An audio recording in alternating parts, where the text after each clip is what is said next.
पुढे एक मोठी बातमी समोर येते। नगर परिषद निवडणुकीमध्ये भाजपचा मोठा भाऊ ठरणार का अशी चर्चा होते, कारण भाजपचे राज्यात तब्बल 175 नगराध्यक्ष निवडून येण्याचा अंदाज आहे।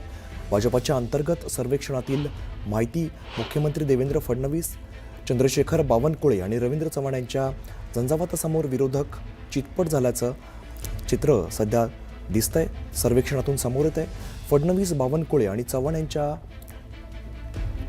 भाजपाला घवघवीत यश मिळण्याचे सुद्धा या सर्वेक्षणात निष्कर्ष काढण्यात आलेला आहे। राज्यात नगराध्यक्षपदासाठी 242 ठिकाणी भाजप तर 46 ठिकाणी महायुतीचे उमेदवार रिंगणात उतरत आहेत आणि राज्यात 246 नगर परिषद आणि 42 नगरपंचायतींसाठी 2 डिसेंबरला मतदान पार पडत आहे।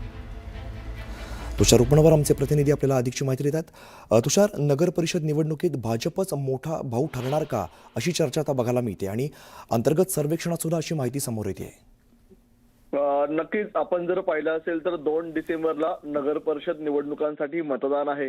मात्र गेल्या 7 दिवसांमध्ये आपण पाहिलं असेल तर मुख्यमंत्री देवेंद्र फडणवीस असतील, भाजपा प्रदेशाध्यक्ष रवींद्र चव्हाण असतील किंवा चंद्रशेखर बावनकुळे असतील, संपूर्ण महाराष्ट्र पिंजून काढताना पाहायला मिळतात।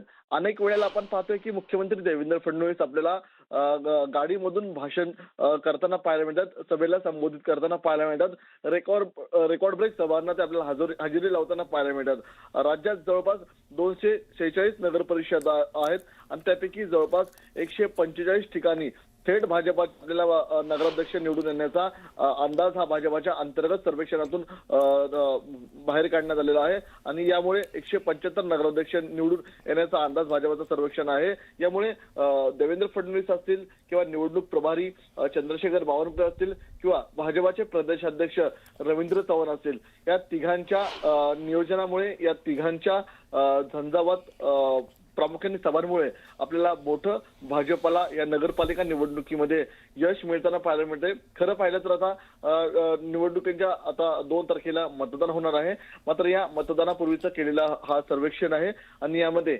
भाजपला मोठं यश मिळताना पाहायला मिळेल। त्याचप्रमाणे प्रामुख्याने जे भाजपाचे घटक पक्ष आहेत महायुतीमधले, त्यांना 46 ठिकाणी आपल्याला त्यांना देखील यश मिळताना पाहायला मिळणार आहे। त्यामुळे या निवडणुकीमध्ये महायुतीच आपल्याला अग्रेसर राहिल्याचं पाहायला मिळतंय आणि महायुतीमधले प्रामुख्याने जो भाजप आहे, या भाजपा हा मोठा पक्ष आपल्याला या निवडणुकीमध्ये आता निर्माण होताना पाहायला मिळतोय। निश्चित तुषार, धन्यवाद या सगळ्या सविस्तर माहितीसाठी।